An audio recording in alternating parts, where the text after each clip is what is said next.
Hi, HRN listeners. We're celebrating our 15th anniversary, and we have a really fun campaign and an ask for you. This 15th anniversary tour is aiming to bring you closer to unique food and music experiences in some of the most exciting cities in America. All the while, we're raising funds to support our work empowering the next generation of food system storytellers through our fellowship programs. Here's how it works. Donate to HRN and be entered into a raffle in the city of your choice to win a dinner for two at a noteworthy restaurant and tickets for two to a concert at a prominent local venue. We have incredible partners in New York, Los Angeles, Philadelphia, Nashville, Las Vegas, Charleston, Asheville, and Ardmore, Pennsylvania, who have donated a meal for two and two tickets to a concert of the winner's choice. And all donations help fund our fellowship programs, where we're helping to build essential workforce readiness skills and food system storytelling skills. Check out heritageradionetwork.org/15 to donate and enter to win today. That's heritageradionetwork.org/15. Thank you. This episode is brought to you by Danone North America, the world's largest B Corp, committed to doing all kinds of better for people and the planet. Learn more at DanoneAwayFromHome.com.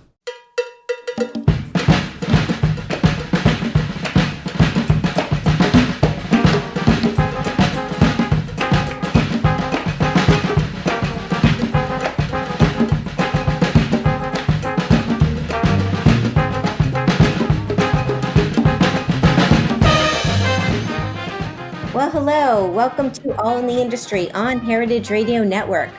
I'm your host, Sherry Bayer, and it is Wednesday, September 9th, 2020. Hope you all enjoyed your summer and are looking forward to the fall season, which we are starting now, our fall season here on Heritage Radio. This is the 263rd episode of the series, which is dedicated to behind-the-scenes talent in the hospitality industry. Today, my guest is an outstanding pastry chef and restaurateur who has a brand new cookbook out, which we will talk about, and I will introduce her fully in a moment.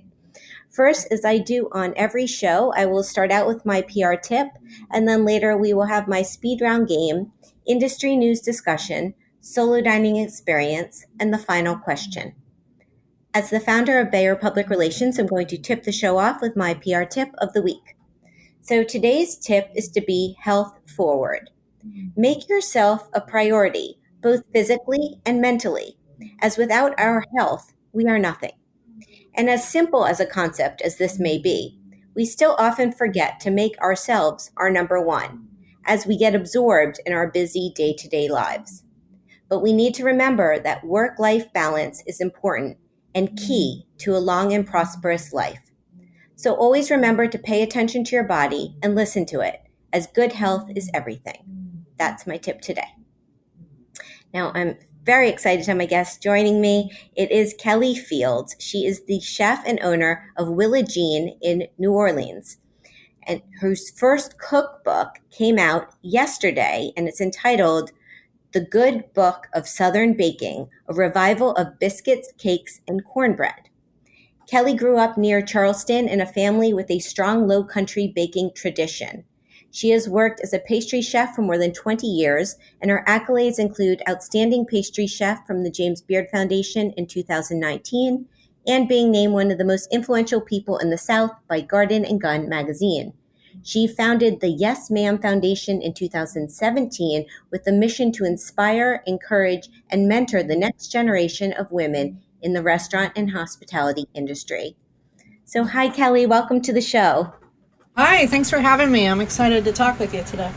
I'm excited to talk with you too. Thanks for joining me. And I was, the last we spoke actually in person, I believe was in the mezzanine, the press room mezzanine at the James Beard Awards after you won about a year ago.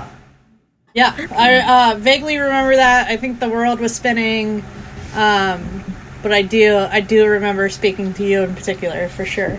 Yeah, well, I have it on tape in case we need to go back. But that was quite a moment. I was so glad to be there and help celebrate with you. So it's great to connect now, and I want to catch up on all things and hear all about your book and everything. Congrats on that. Thank you. Before we dive into the book, let's go back a bit into your history and sort of your childhood and how you got into cooking and baking. Okay. So you want to take us back a little bit? Sure. So I grew up in Charleston, South Carolina, in a suburb right outside of Charleston, and grew up on the water. And my mom is an avid preserver and canner and pickler and all that. And so we grew a bunch of produce in my childhood, and we're always taking trips to farmers markets and, go pick your own strawberries and all that stuff. And my mom would come back and process them and put everything up for the next season. So baking and being in a kitchen has always been a really natural thing for me. I believe I enjoyed it far more than my siblings ever did. And so I moved to New Orleans in 1996 from Charleston and met a woman whose parents owned a bakery in the city. And their business needed a lot of help one night in particular after winning a contract, like a bid to bake bread for all the airlines leaving New Orleans airport at that time. And so they asked everybody they knew to come in and help. And so I went into this little bakery one night, having never considered a profession in food or kitchens or baking. And the next week I worked there full time. I fell in love with it instantly and refused to leave and tried to learn everything I could as fast as I could. And then I guess I still haven't stopped. Yeah, that's where I am now. Wow. So when you moved to New Orleans, was there a plan, or it was just sort of, I'm going to move to the city and figure it out? Yeah, I love New Orleans, and the idea was always to go to college and get a job and start being a serious human. And I started baking and have never looked back. So yeah, I eventually left New Orleans in the year 2000 after working for Susan Spicer, and went to culinary school at Johnson Wales University in Charleston while it was still there, and moved straight back to New Orleans in 2002 when that program was over, and worked here up until Hurricane Katrina. And when the storm hit the city is when I left, and I was gone for 5 years before I came back, and I've been back for 10 years. So where did you go, and did you continue baking? Who were you working with? I did.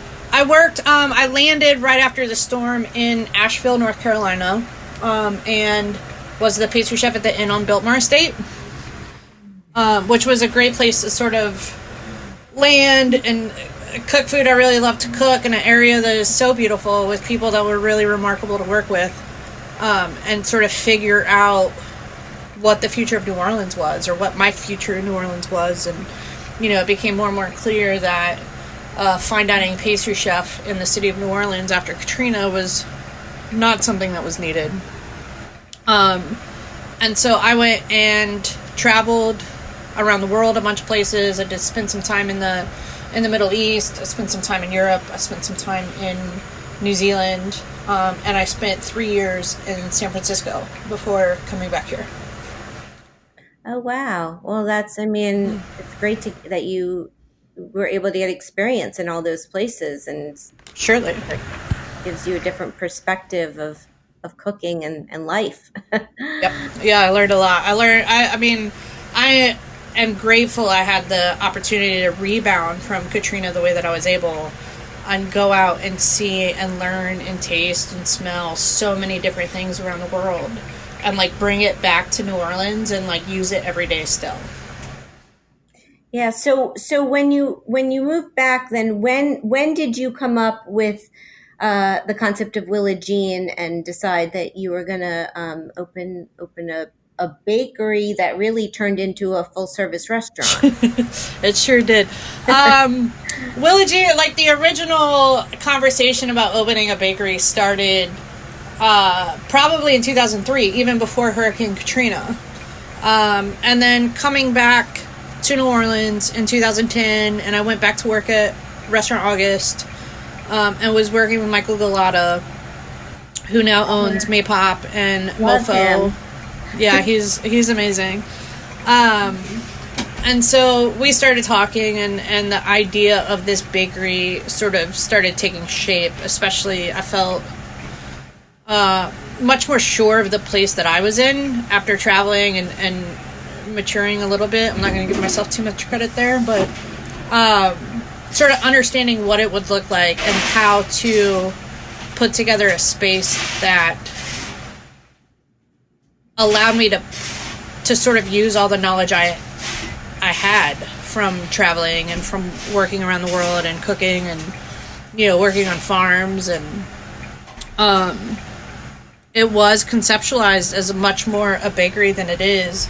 And in the first couple of days we were open, like, I had a couple snacks on the menu because I've never written a savory menu before I opened this business. Oh, wow. And the number of people that showed up to eat, I could not ignore that. So we became a full service restaurant overnight. And I wrote a savory menu that basically consisted of food that I would cook for you if you came to my house, because that's all I really knew at the time. And just got to work, because we started feeding, you know, hundreds and hundreds of people a day, up to 1,000 people a day overnight. Out of nowhere. So it was a really, really wild and hard first, like, 2.5 years, just trying to figure out how to do it, where to do it, and build a really great team to be able to handle it. Yeah, well, when I was down in New Orleans several years ago, and I've been to your restaurant, I loved it, and I loved it. I was solo, and I sat up at the chef's counter, and the place, I mean, it was brunch. It was busy. I could see you're doing high volume there. It seemed like the place to be. And I would have never guessed you didn't set out initially to be full service with Right. I really love brunch. Brunch is one of my favorite meals, just because of the energy of it. Like, most people who work in restaurants really don't love brunch. They don't love it.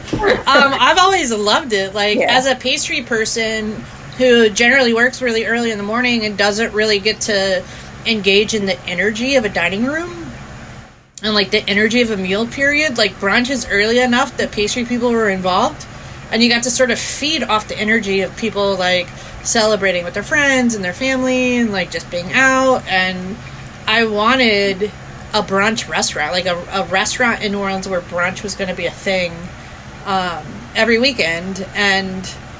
But it was all supposed to be like counter service. There was no service that I thought about. It was like a simple but busy brunch in my mind. And now it's just, it's what we're known for.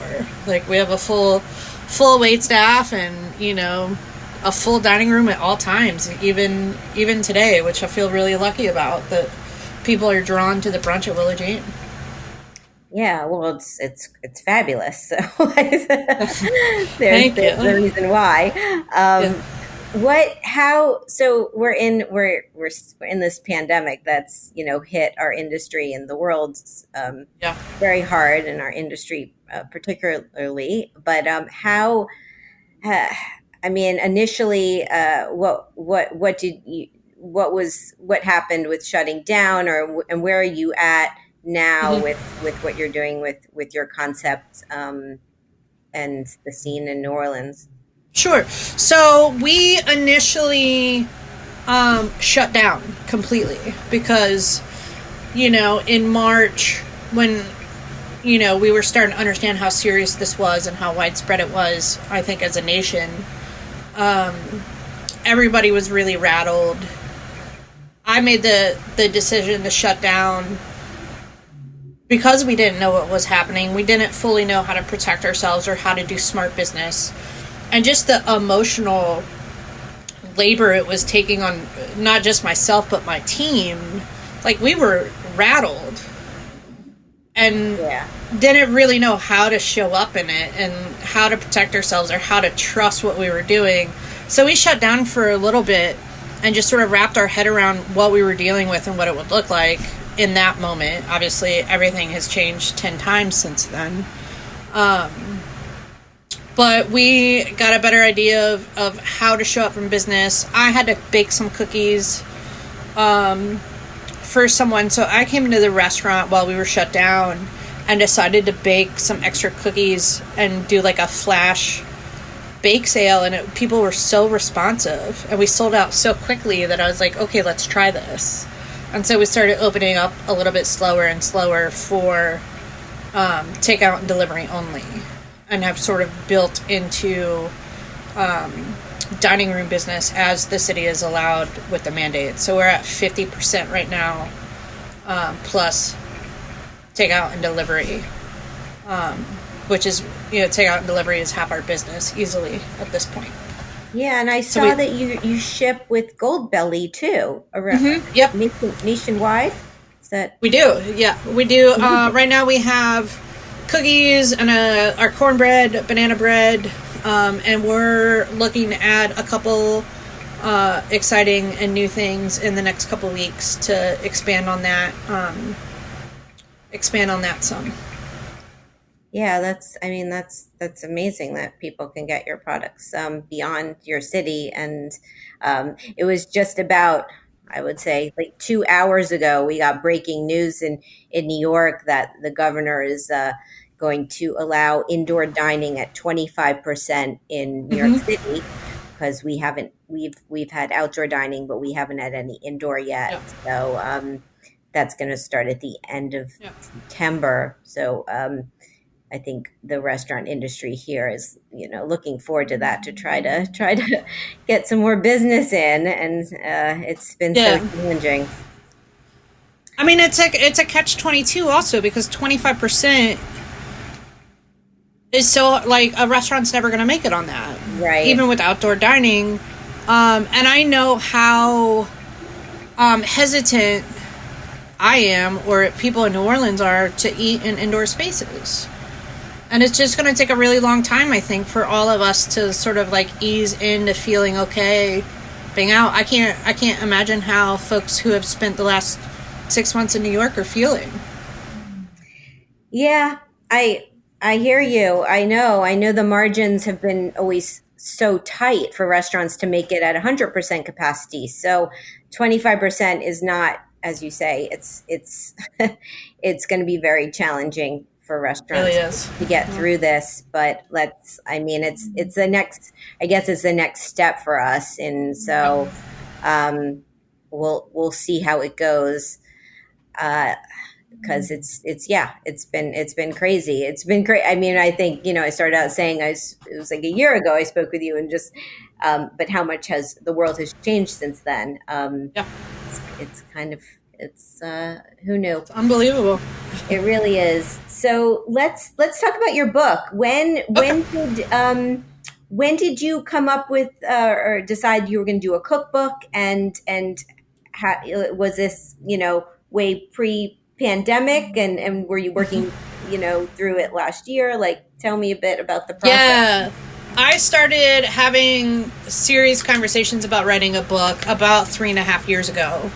And it was almost 3 years ago that I had worked with Kate Headings, who was at Food and Wine, to write a proposal. And, essentially I sold the book and signed the book deal almost 3 years ago. And so it's been a real project for the past 2 years in particular, of writing and testing and photographing and bringing this amazing team together to create this book that just came out yesterday, like it belongs on a bookshelf. It's pretty amazing.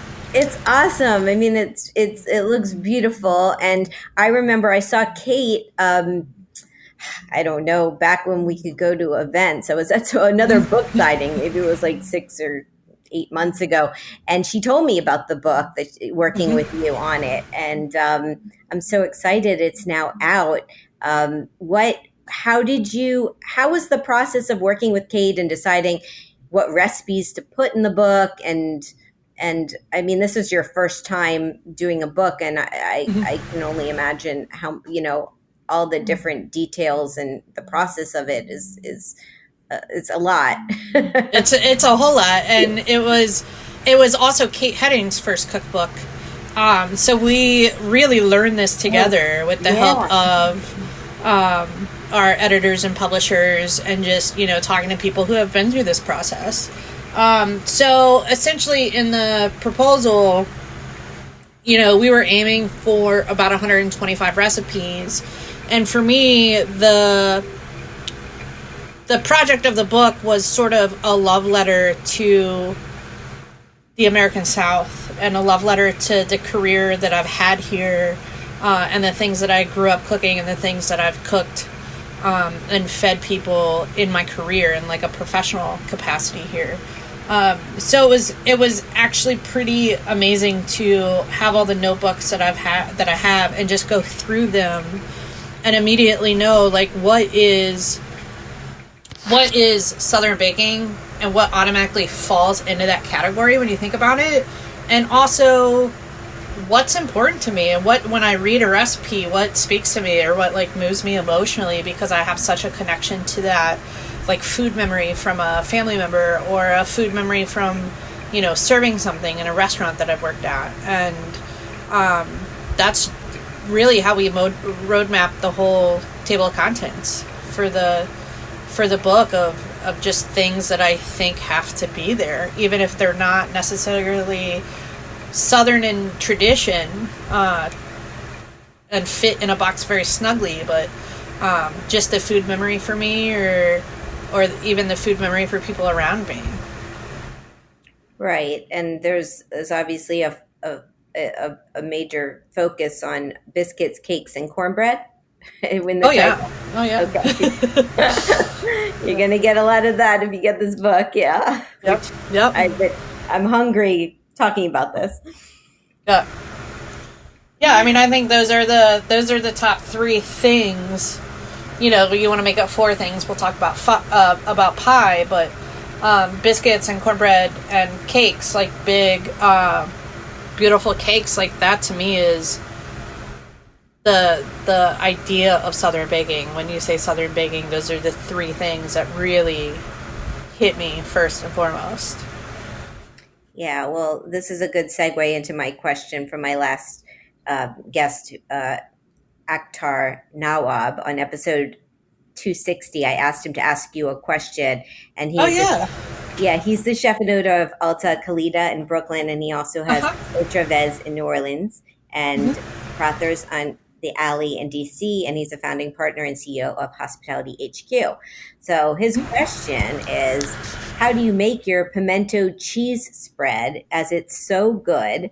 And he wants to know if it's in the book. Unfortunately, that one's not in this book. You know, I would like to put a book out where that fits, but I mean, to be totally transparent, I 100% stole that recipe from my mother. And it is word for word, measurement for measurement, exactly the way she made it when I was growing up. And she doesn't believe me, to the point that she still calls me and asks me for my recipe for pimento cheese. Oh, that's even funny. though it's hers. Yeah, even though it's hers. So, well, and I don't know if you know this, but Akhtar said he lives upstairs from Willa Jean, like his apartment up there. So he goes. He here sure all does. the time. Yeah, he gets coffee here often. We see him often. Yeah, he's a great neighbor. Yeah, he said he loves. He was impressed, and the staff knows his coffee order, and amazing. Yeah, it's one of those small world things, because I figured you might know each other, chef to chef in the same city, but yeah, he's a great guy. Great guy. Yeah, he is. And now we have book number 2 right there already, the savory. the savory recipes I've stolen from my mom. There you go. So before we take a break, I wanted to talk a little about the Yes Ma'am Foundation that you founded. Do you want to tell me like what inspired that and sure, a little about the concept? Well, I was working on a event, like a fundraiser event for another chef, and it was all male chefs, and they were doing all these things. I was like thinking about, one, how there was just such a presence of men, even in the South, but how many amazing women and non-binary people I knew who were running kitchens and doing really impressive things in the South, and weren't being asked to these events, or weren't able to get in the room, so to speak, or find mentors the way that I wasn't able to find a mentor growing up in this industry, and decided to throw an event by women for women. And it was so much fun, and there was such a response to it that I made it a foundation, and now we've been very quietly giving away continuing education scholarships to women and non-binary folks around the South, to go to conferences or to go travel somewhere and really research something they're interested in, and just get connected with people for mentorship and to inspire and engage each other. And it's been really wonderful to be a part of that, and to see so many folks thriving in the South because of connections made through that foundation. Yeah, that's wonderful. Did anything with your mission or with the activities with the foundation change, or with what's been happening in the current state with the pandemic and over the past couple of months? I mean, we've been pretty quiet. Also, I was writing the book, so. That yeah, that little side project. Yeah, I wrote a book and running a restaurant, and we've been a little quiet, but we get a lot of people who reach out and are interested in partnerships or interested in getting access to something, like women who write to us, or non-binary individuals that write to us and say, I want to do this Zoom class, and it's beyond my means. Here's the reasons why I want to do it. Here's what I think I'll get out of it. We get those kind of messages all the time, and are able to fund little individual continuing education for people around the South. And that, that's the work. That's what I wish I had, and a lot of people that I know in this industry wish they had, growing up in this industry. Yeah, I know, it's great. And also, I had read, there were a couple articles that came out on just like mental health and just taking care of your team and yourself in the industry. I saw a piece in the James Beard Foundation's blog by a friend of mine, Leila Corey Hanold, and you were quoted in it just talking about how you work with your team and helping to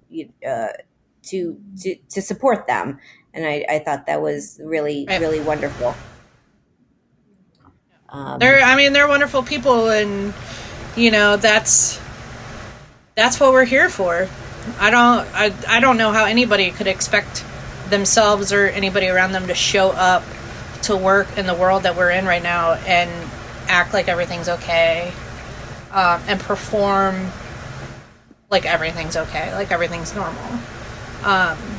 And so we address it and just put it in the open. And sometimes people are feeling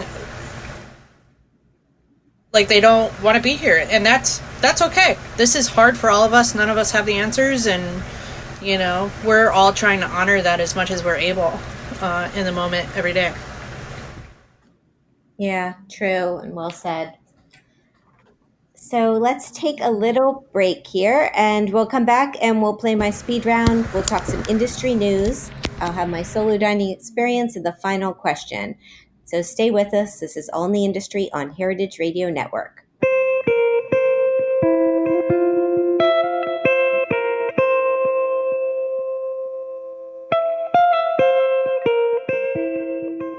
Every time your customers eat and drink, they vote for the world they want to live in. And as the world's largest B Corp, To Know North America helps people vote for a better world, with all kinds of better dairy, coffee, and plant-based products, sourced and produced transparently.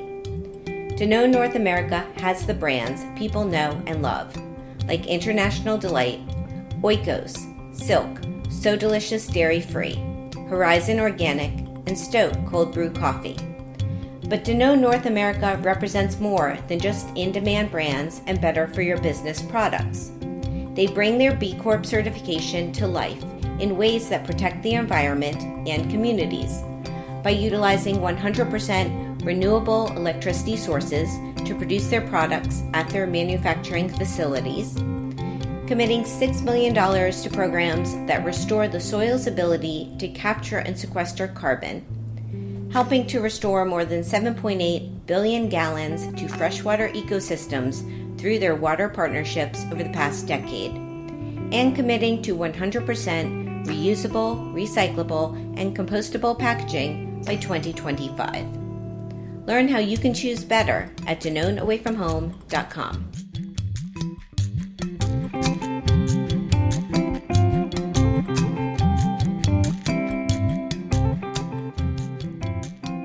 Welcome back to All in the Industry on Heritage Radio Network.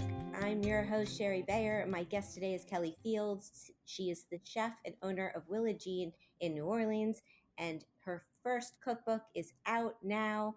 You can go get it. It's called The Good Book of Southern Baking, a revival of biscuits, cakes, and cornbread. So, Kelly, it is time for my speed round game. Okay. What this is I'm going to name a couple things, and you get to pick your preference, such as chocolate or vanilla. Okay. I don't think that's a hard the upper one. one might be very hard for you.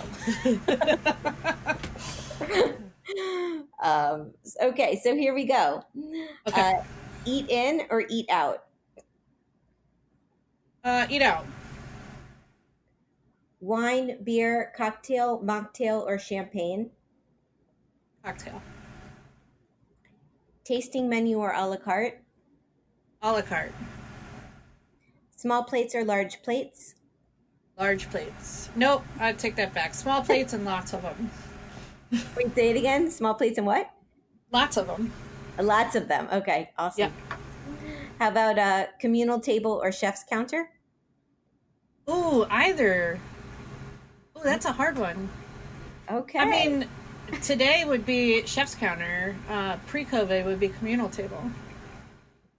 Interesting. But you don't have at the restaurant. Was there wasn't a communal table, correct? Or it was the No, chef's we have we have a big like 20-seat communal table. We've taken it out of the restaurant for right now, but Right. I really do hope to bring it back because it's one of my favorite parts about a restaurant.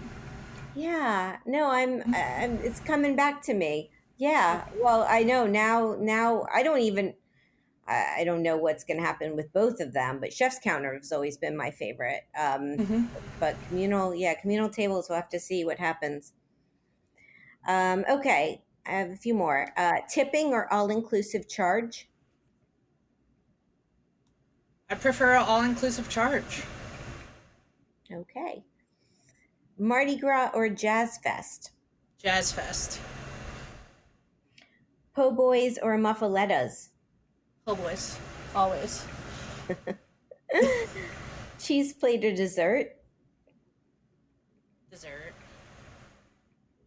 Manhattan, Brooklyn, or New Orleans? Ooh, that's a hard one. I'm going to pick New Orleans every time. There you go. I do love the other two, though. I do love them. Yeah, I guess I could have thrown in Charleston in there too to even further challenge you. Yeah. But New Orleans, yeah, I love your city. I do too. She's pretty special. Really, so special. I can't wait to get back down there. Really a great town. Yeah, we can't wait to have you. I can assure you that. Yeah, well, typically I've come a couple times for Tales of the Cocktail in July, which I know they used to do it. They would pick that time of year because it's a slower time, at least by weather conditions of visiting. Yep. Yes. It is hot. Yeah, I do hope to get back down there. Well, we'd love to see you if you do. Thank you. And up here, you have to come too. So we need visitors as well.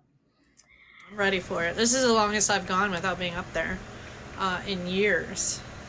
Yeah, I know. Well, I mean, that I know, but I can just, it's like it's like everyone. No one's getting on planes right now, or only if you kind of have to. But well, I can't wait to travel again. And for now, let's industry news. I picked out an article that was in the New York Times that came out in today's paper. It's called Seven Ways the Pandemic Has Changed How We Shop for Food. This is by Kim Severson.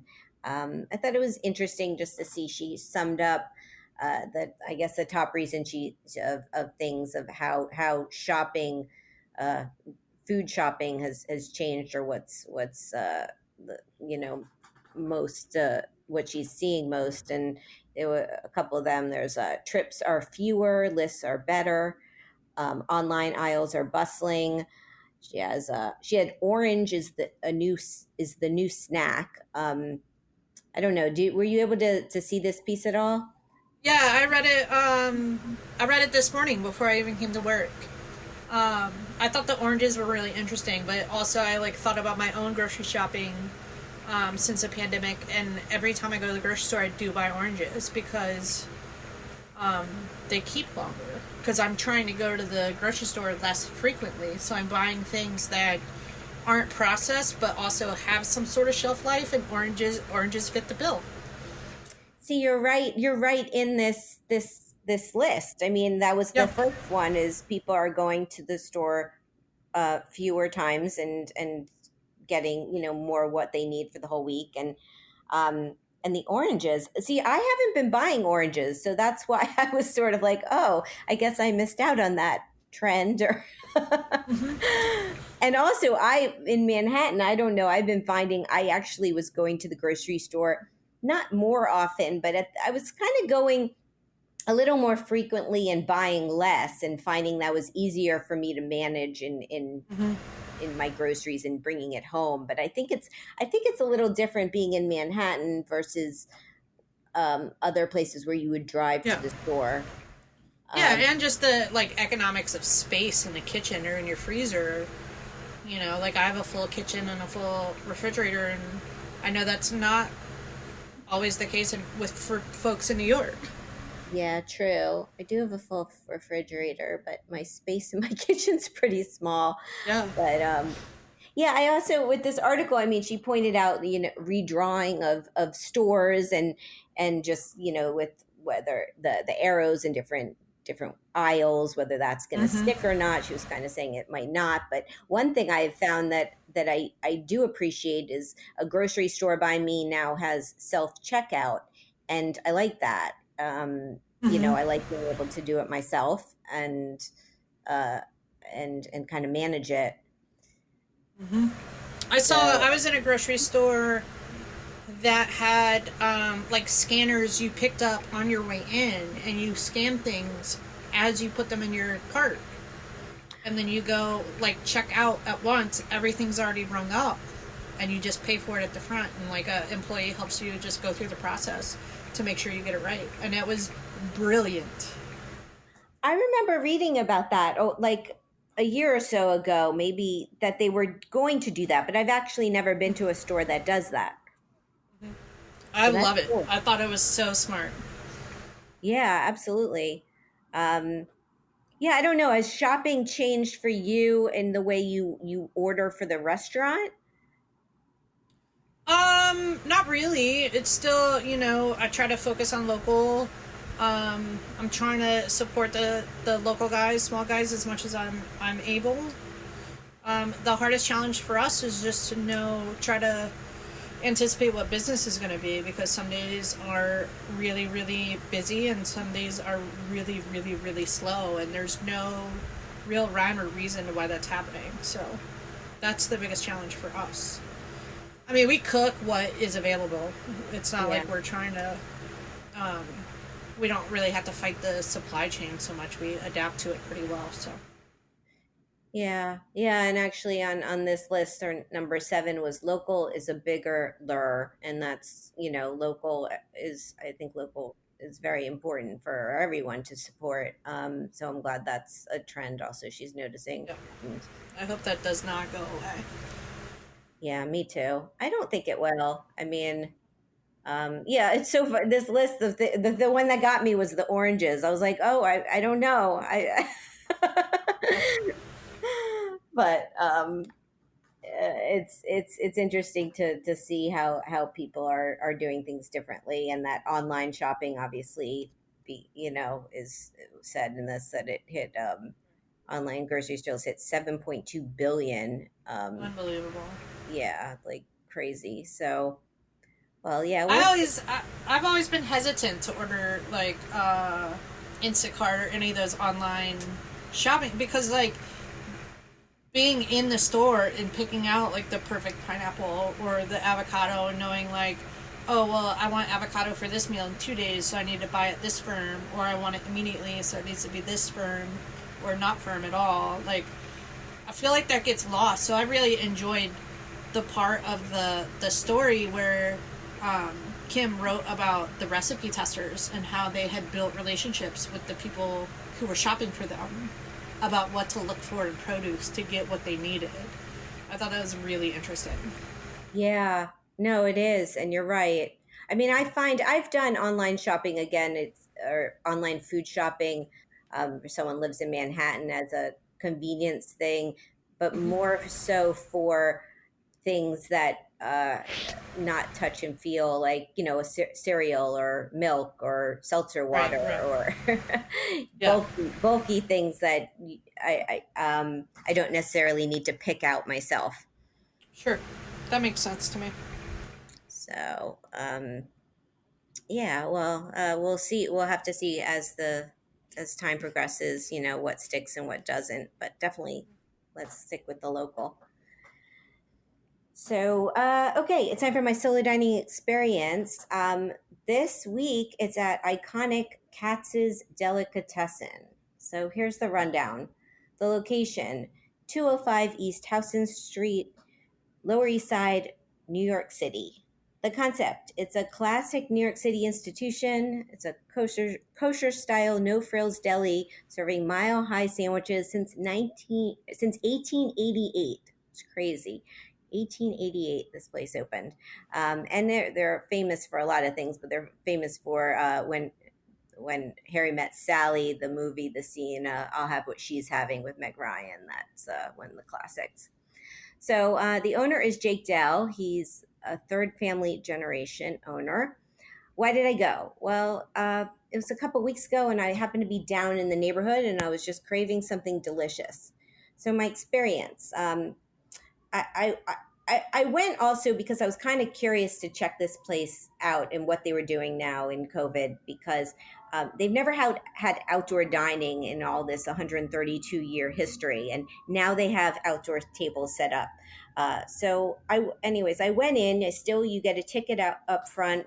That is used to track what you're going to order. And then there's no table set up. I waited in a small line. There weren't a lot of people, but I waited about 5 to 10 minutes. I went up to the counter where I was able to chat with my guy, I guess, who took my order. And I wasn't sure if they do tastings, but he said, sure, if you want to taste the pastrami, which they typically do, let me have a taste. It's delicious. We chatted a little bit about how their business was doing. They were still really busy. Actually, they're on Goldbelly as well, shipping nationwide. So it was good to be in there. I paid. I took my meal outside, and I started eating at one of their outdoor tables, but I didn't finish because if you've ever been to Katz's, their portions are huge.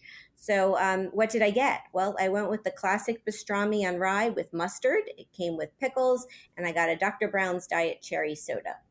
My take: it was just damn good. I mean, I hadn't been there in a couple years, and I just kind of forgot how good their pastrami is. It's really delicious. If you like meat, this sandwich is a winner. And the pickles, like great pickles, and I love Dr. Brown's, and I don't drink much soda, but this is like, if I'm going to drink a soda with it, this is what I want. Okay, so the ambiance, it's typically a bustling deli, and this was, a kind of weird scene being in there and it being empty-ish with no table set up and the line, but the counter was still there and the friendly service. So that was cool. Perfect for meat lovers and experiencing an institution during a pandemic. Interesting tidbit. So Katz's usually serves 15,000 pounds of pastrami a week. And as I said, they ship anywhere in the US and also in Canada. Personal fun fact. So as a kid, I did not like pickles. I really hated pickles. I didn't want them to touch like a sandwich or anything. I just despised them. And now I love them. So it just shows you how taste changes. The cost of my meal was $26, not including tax and gratuity. Would I go back? Oh, yes, I would. And their website is katzsdelicatessen.com. So there you go. Pastrami sandwich at Katz's. Have you had one of those, Kelly? Oh yeah. It sounds like a perfect meal right now. As a matter of fact. Yeah, along with some biscuits and cakes and cornbread. I'll take it. That would be perfect. Okay, so it's time for the final question. My next guest is Emily Elise Miller. She's the founder of Eat Off Limits, which is a new cereal and cultural brand built around emotionally unstable counterculture cartoon characters. I can't wait to hear all about that. She's also the author of Breakfast, the cookbook, and I know her from years ago. She did these breakfast club events. So she's like a breakfast gal who has her own cereal now, which is amazing. That's amazing. That's super amazing. Yeah, it's pretty cool. So I can't wait to talk to her. And what would you like to ask her? Well, first I would like to know how to make my own cereal, like produce my own cereal. Maybe you could. I don't know. Okay. I am mostly interested in, having so much time to travel around the world. One of the most fascinating things for me is how differently cultures and countries approach breakfast. And I wonder if she has a preferred, like, top one or top three favorite breakfast approaches through, like, internationally. Oh, that's a great question. I would like to know that. Yeah. Yeah, no, it's interesting, and I would like to know too. So we'll find out because she wrote. I mean, the book, her breakfast book. I know she covered a lot of territory with that. So, what's her preference? What's her preference or my preference? What's her? Yeah, I would like to know her preference and yours. No, I love breakfast. Breakfast is one of my favorite things. So I do too. I don't.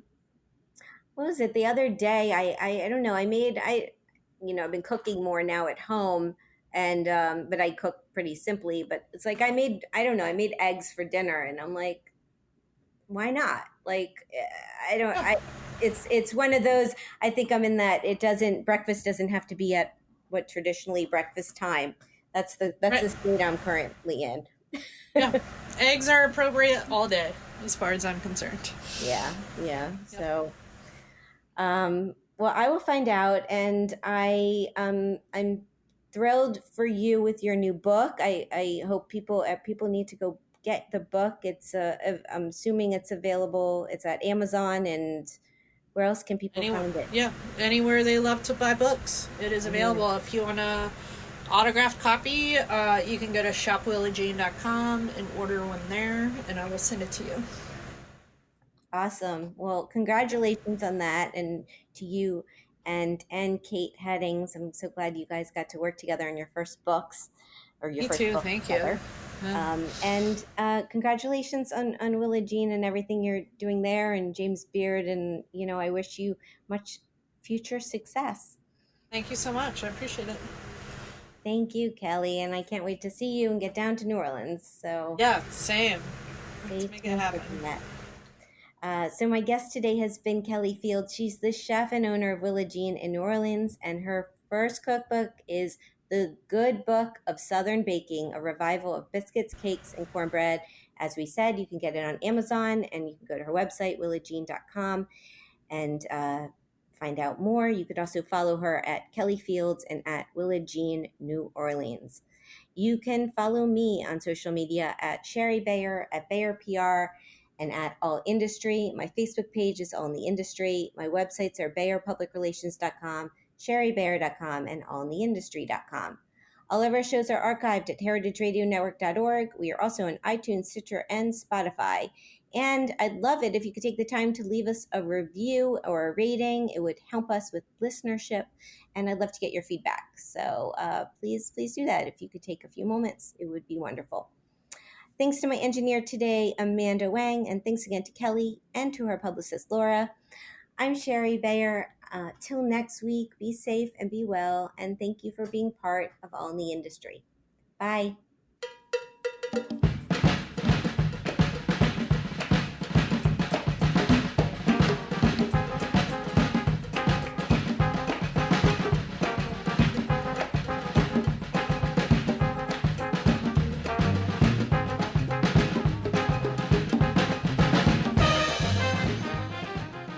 All in the Industry is powered by Simplecast. I'm Sherry Bayer, and you're listening to Heritage Radio Network, a member-supported podcast network broadcasting over 35 weekly shows live from Bushwick, Brooklyn. This year, HRN is celebrating 10 years of food radio.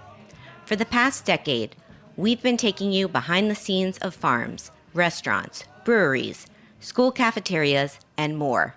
It's been 10 years, and we're just getting started. Learn more at heritageradionetwork.org. Hey there, I'm Lee Ullman here with some big news from the National Young Farmers Coalition. We're partnering with Heritage Radio Network on a special season of The Farm Report. It's all about what's happening with the Farm Bill and how it impacts farmers and eaters. I am growing diversified vegetables on land that's been in our family for 150 years.